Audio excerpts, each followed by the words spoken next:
Hey everybody, welcome back to This Dad Reacts. My name's Clay. We're doing things a little bit different tonight. Usually, this is a reaction channel. We watch fun TV shows, and I get to react to it, and we get to talk about it in the comments and have a good time. That's not what tonight is.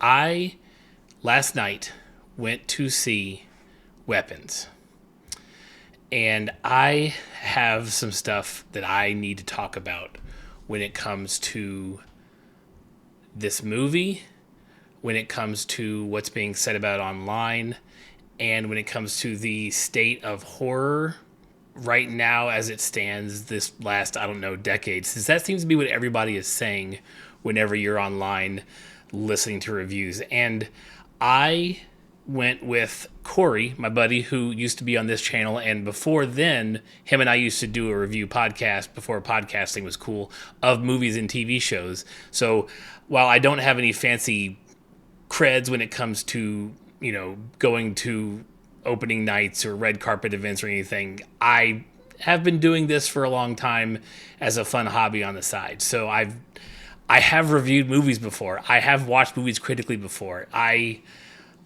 went into Weapons expecting a expecting a lot, maybe, expecting too much, possibly. I had seen early scores on Rotten Tomatoes, IMDb, stuff like that. Things that you have to take with a grain of sand sometimes when it comes to, because I've seen plenty of movies get bombed on those things and I've loved them. I love some weird stuff. I hate some stuff I probably should love. I don't know, but I walked out of that movie and I tried to be positive about. I tried to find a lot of the good stuff. I tried to see what I missed. I felt like I missed something. I felt like am I the only person who's not getting it, whatever it is for that movie? I felt like the movie was trying to be a lot of things, almost too many things at once, and I don't know if it executed any of those things greatly. I want to start this out by saying that I think that Weapons is a good movie. That's without saying. It's a good movie. I think it was well shot and well acted. That seemed to be the agreement of a lot of reviewers online. I heard a lot of folks being like, the cinematography and the camera work is fantastic and the actress is great and he pulled a great performance out of him. Yeah, he should. He's a director and those are great actors. He wasn't casting no names from nowhere. He was casting good, solid actors and they performed as they should have. So none of this could be hung on them. Before I get into too many, I'm going to get into spoilers in this episode. I'm going to get into spoilers in this episode, but I'm going to try to stay out of them for a minute so I can just kind of discuss the overarching what things are being said. I have seen no less than a half dozen times with reviews I've seen online, people calling this the best horror movie of the year. I've seen almost as many, if not the same amount, saying this could be the best horror movie of the decade. I don't understand the decade statement for sure.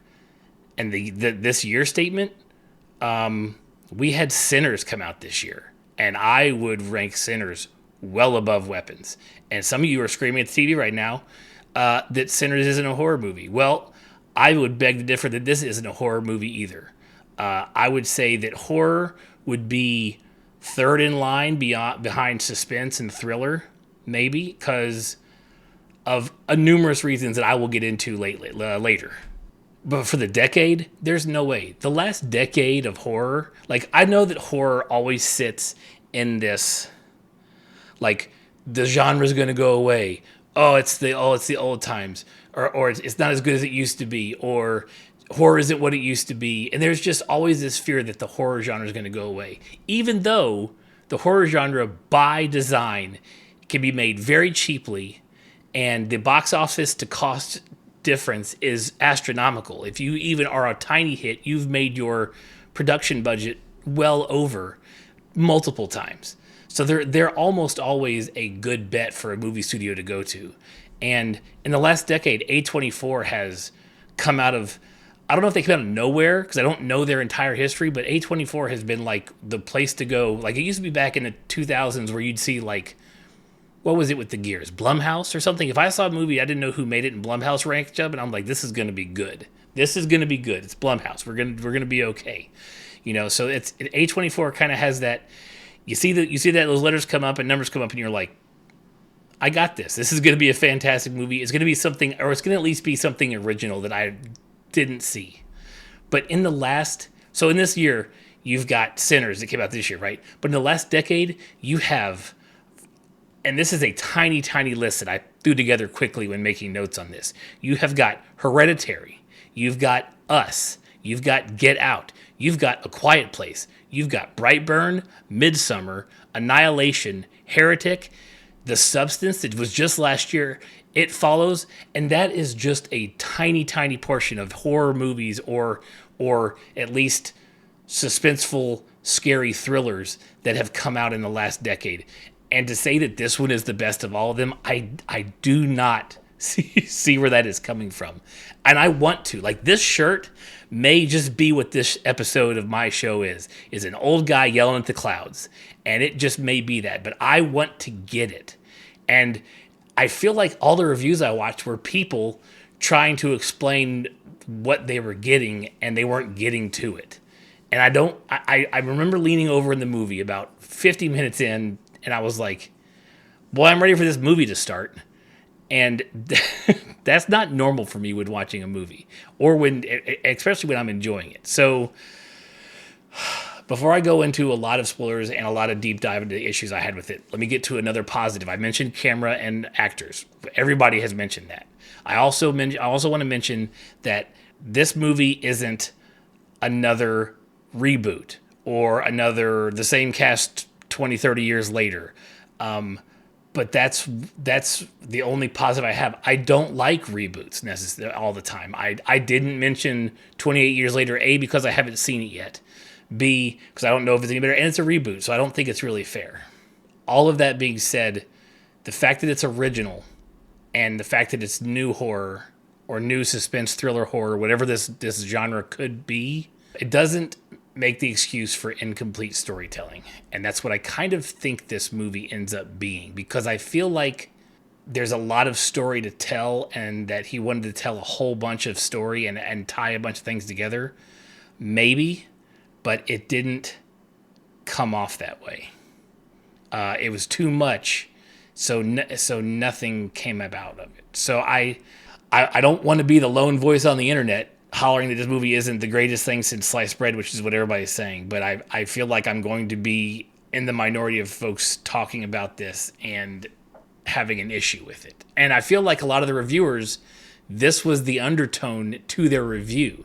I felt like as their reviews went on and they were saying how great certain things were, there was this underlying tone of, I want to like it. I have to like it because I want new horror. I want people to take risks. I want that to happen. And I want that too. But I don't think that means we have to glaze movies that are just good. That are just okay to good, which I think is what Weapons is. With that, let's talk a little bit more about reviewers that I've seen. If I have to be told by a reviewer that once I watched it a second time, it got better, that's not how to argue for a good movie. And I'll make this comparison. When I finished Sinners for the first time, I knew when the credits rolled that there were things about that movie that I did not understand. And it wasn't for the lack of the director's ability to show it to me. It was because it wasn't part of my culture or things that I knew as standard history. So I wanted to go dig into the lore and the history and the things that he was trying to depict and show during Sinners for Black Americans and all that stuff that he put into that. I wanted to go see it, and then I wanted to watch the movie again to see those things and know the background behind what the imagery I was being presented. Every reviewer I've seen for Weapons has told me that I need to watch it again to get what he's trying to tell me, and that's never going to fly. I would compare that to if you're an avid reader and you have a series of books that someone has read and they're trying to sell you on it, and their pitch is you have to get through the first 2 books, but then the rest of the series is amazing. It's not a good series. I don't care how young the author was when it started, but if that's the way you sell it, with you need to slog through these first 2 books to get to the rest of the series that's amazing, I'm not gonna read it. I'm just not, because that's not a way to sell me on anything. So I feel like that's what it ended up happening with a lot of these reviewers are telling me that I need to go watch it again so I could get it better, and that's not the way to do it. Another thing I kept seeing reviewers say was that they saw that they know that other people are going to have other opinions on the movie, which usually means I'm going to like it, but a bunch of folks are going to hate it. The problem is that none of them did that. So I feel like a lot of them didn't like the movie, but felt the need to say they did because they were a horror genre fan or a fan of the director or anything. But I kept seeing that every time I watched a review.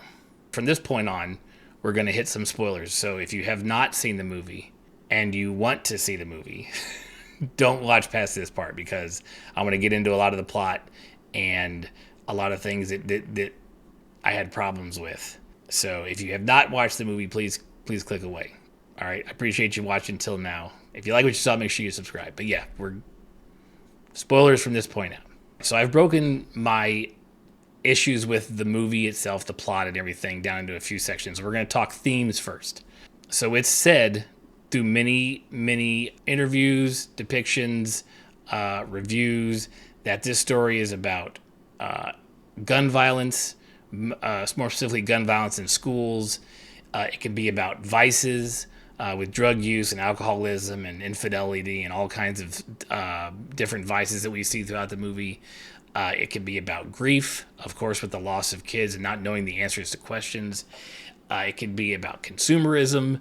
It can be about overconsumption, etc. Here's the problem with all of those themes. Those are all great themes. Your movie can't be about all of those things. If it's about all those things, it's about none of those things, because you can't focus and you can't give the right amount of focus to each of those items. You just can't. Each of those themes cannot be fully fleshed out in a 2-hour movie if you're going to handle all of that stuff. And so it gets messy. It gets messy as you're trying to touch on all of these different themes. Another issue that I had, so if you're trying to be literal, be literal. Make a movie about a school shooting. If you're trying for ambiguity, then do what you did and have children disappear and parents grieve the loss of their child but not knowing where they are. But then I don't need a dream where a giant AR rifle appears above somebody's house, especially when firearms aren't used by anything. There isn't a firearm to the very end, and it's not used in a way. It's used for protection as opposed to for committing of a crime. So either be literal and have weird imagery. I love weird imagery. Like when I saw that rifle above the house during the dream, I was reminded of the scene, I think it's in the finale of the first season of True Detective, when they're going through the cave at the end and he sees this spinning vortex in the sky that they don't talk about. They don't touch on. We learn about it later as the show goes on. I had to dig into that forever because it was very like, there it is and you saw it and that's it. It's one of those things where like, did you see that? I saw that. Do you know what that meant? Nope. Okay, so we kept on going. The rifle with 217 on it, I'm seeing people online talking about, well, his son's name was Matthew, and Matthew 2:17 in the Bible, and I mean, I feel like there was so much grasping for straws when it came to what the director was trying to say, which on that point, in an interview that he did, he said that he wrote the first 50 pages of the screenplay without knowing what the movie was going to be, which, hey, if you've got as a writer, director, if you've got a story that you've got to tell and you got to get it on paper, like, I understand. Like, I completely understand. You have entire websites of fan fiction because authors can't write under their normal name on an IP they don't own, but they have a story they just have to vomit out onto paper, which usually ends up being sometimes a hell of a lot better than the stuff that the IP puts out. So I understand that, but as the interviews happen with the director, I don't know if he knew everything that was going into this. I feel like it was little bits and pieces here and there, and it made us all like, it's one of those things like, am I missing something? Like I want to be missing something really bad here. I want to be a fan of this, and I want to go into this and want more. And I don't know how to get there. Another issue I had thematically with the loss of children is that other than a town meeting at the school, we don't see any of the other parents. We don't deal with any other parents' grief. We didn't touch on their grief, and we touched on a certain specific type of grief with Josh Brolin's character, where he goes into action, and we dealt with the grief from the teacher of not knowing and being targeted by the parents. But even the targeting occurred in that scene alone, and the rest was there weren't any. We didn't see anybody. There were empty streets. And maybe that's a directorial choice. Maybe it's a budget choice. But if you're going to explore grief of 17 children missing, then we need more than to see a couple set of parents, which is what we saw. We saw 3 sets of parents. We saw Josh Brolin. We saw the other little girl that he draws the line with. See, I even though the movie was over 2 hours long, I wanted him to visit a half dozen houses. Show me 6 different families dealing with 6 different types of grief. That would be a grief story. You could tell me that. And in that process, he could draw the lines on the map from their doorbell cameras, and they would all coincide, which we'll get to that X here in a minute. We only saw the one. And that was really, I feel, to get a cameo of that actor that was in The Barbarian. And I can't think of his name right now, and I feel bad for that. So, sorry. Okay. That's on the theming and the grief and the parents. That's my section on theming. Let's talk story. Let's talk problems with just what I watched. My biggest thing when it comes to supernatural horror is I don't need much, but I need you to tell me how the magic works. Just enough. For example, It Follows. You have sex with somebody, you pass the demon on to them, you pass the ghost, the whatever, onto that person. That is it. That's it. That is enough to scare the shit out of you and make your brain start turning and go, okay, well then I need to have sex with somebody who's going to have sex with more people so that demon keeps passing and I have a chance to keep it away from me for a while. So another example, Hereditary. Was it a cult? Was it demonic? Was it some sort of supernatural stuff going on? It's a little bit of everything. How much was real? How much was perceived? How much was, that kind of stuff. The Hereditary is perfect. I wanted to know more, and it left me wondering, but not in the way that that Weapons left me wanting. I left Hereditary wondering. I left Weapons wanting something. Give me something of just let the story at least bow up a little, just kind of a little tiny bow on one of the strands of this story. Specific scenes. The scene from the teacher's point of view, the knocking at her door that night, the ring of the doorbell, and knocking at the door. When we saw that scene originally, it was very suspenseful. It was one of those ones it's meant to scare us, and it was good. I was waiting for the shoe to drop, and nothing ever dropped. And then she finds the word witch written on her car. Okay, and nothing came of the people, of whoever's knocking the door. But then we see the scene from Josh Brolin's character's point of view, and we know that he's the one that painted the word on her car because of the paint from the house. We know that's who did it, and he was out there the whole time, so he didn't ding-dong ditch her, or we would have seen it. It would have been a point to show that he's the one that did it. And if he was the one and you didn't show me, why didn't you show me? That helps ground what was happening. And so he paints it and doesn't see who's banging on our door. We don't get to see it. That's a very open-ended hole that I noticed. What I mentioned earlier, when it comes to the X that he drew, he draws the X. The X blatantly crosses over on a single home. He gets the teacher in the car and he's driving around the area where the X happened, And he's like, it has to be around here somewhere. No, the map told you it was the house. When you get there, it's the boy's house. It's, in fact, it's the house of the only surviving kid, or the only kid who's not gone from the classroom. That you of all of your investigative work that you were doing as a grieving father, you did not just check to see whose address was at that house. Like, there are websites you can go to for every county to find who lives where. And you can look up an address and boom, there they are, who owns the house. Now, if there's a rental, different story. But at least for owning a home, and this town looked like a very you own your own home type town, he could have looked that up. He would have known that. So having her there, it was just a reason to get them both there. And I understand that. But you crossed it over. It wasn't in the area. That's where they crossed. Another thing that didn't work, that didn't make sense with the lore, because the lore is very, the tree, the wrapping of the hair of the person who you wanted to be the target, but sending specific possessed people or controlled people, however you want to put it, at somebody. How did it pick the children? At the very end, when he put the witch's hair on it, snapped a twig, the kids took off for her. Why was it the kids that did it? Why wasn't it the parents that were going after him? Maybe that's something I missed, but I don't understand why it was the kids. I'm glad it was the kids.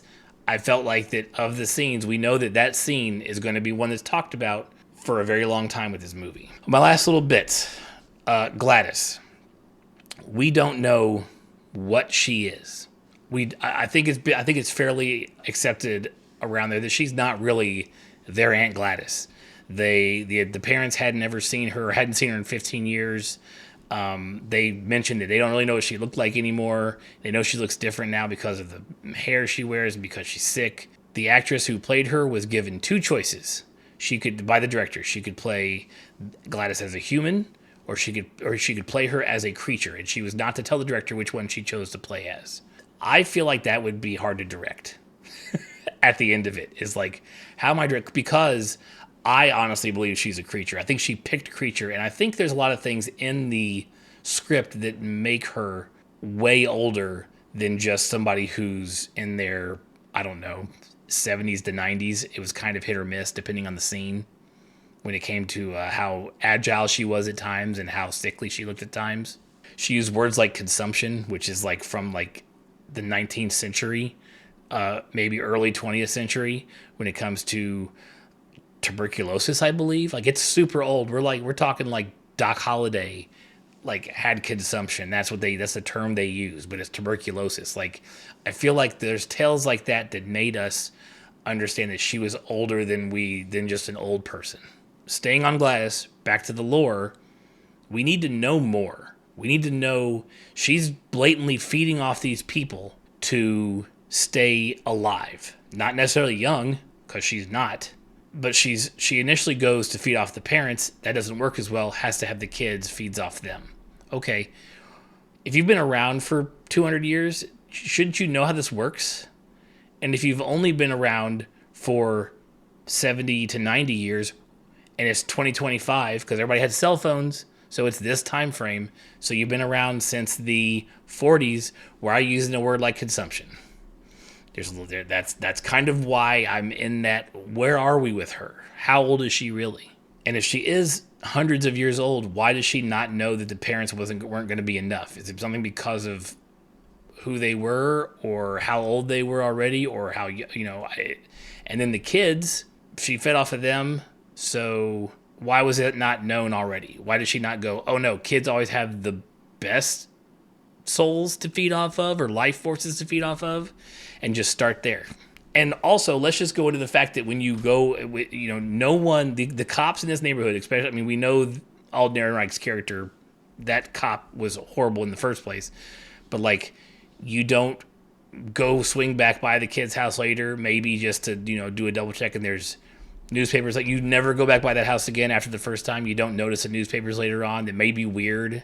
There's just so many things that I understand the horror trope of having to do dumb things to move the horror along, for humans to do dumb things that you wouldn't normally do in real life if you were presented with that issue.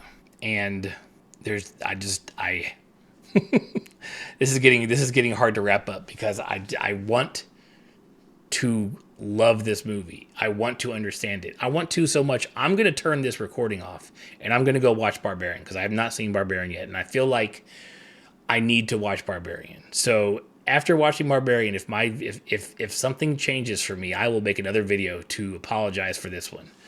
But I first and foremost love the horror genre and I want it to continue and I want new, fresh things to come out of the horror genre. But I don't think that we need to sacrifice holding stories accountable for what they've done, for what they're telling us and not telling us.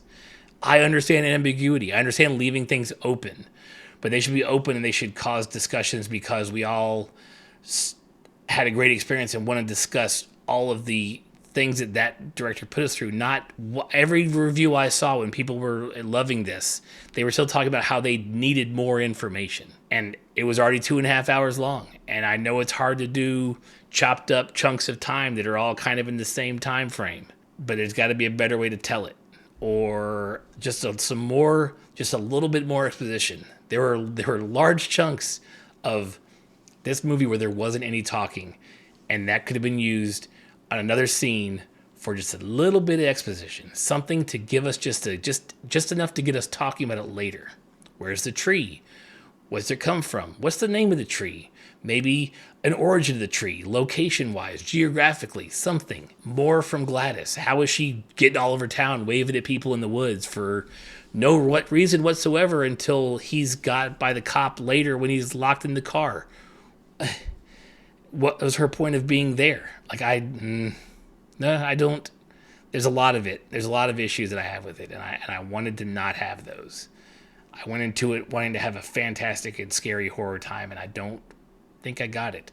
And I feel like I'm the only person on the internet who's talking about this at this level, and I feel bad about it. I don't like not liking movies. I know that sounded funny, but I just don't. I want to enjoy them. I will give movies the benefit of the doubt. I will watch Weapons again when it comes out on streaming just to be like, all right, let's do this. I've got to see what I missed out. I want to do more research on it, but I'm needing to do that. Not because I want to. I need to because I need more answers. But yes, that's what I had to say. I know this is a long one of me just ranting at the camera. If you watch this long, I appreciate it. If you're new to my channel, I do reactions usually. I haven't done movie reviews for a very, very long time. But this may, if you like what you see and you like what I had to say, mention in the comments, leave a thumbs up. Maybe I'll do more of these as I get to see movies, as I get out to the movies. It's not all the time, but there's a lot out there that I could talk about. So if you like this, let me know. And if not, thanks for stopping by, and maybe I'll see you next time. Bye.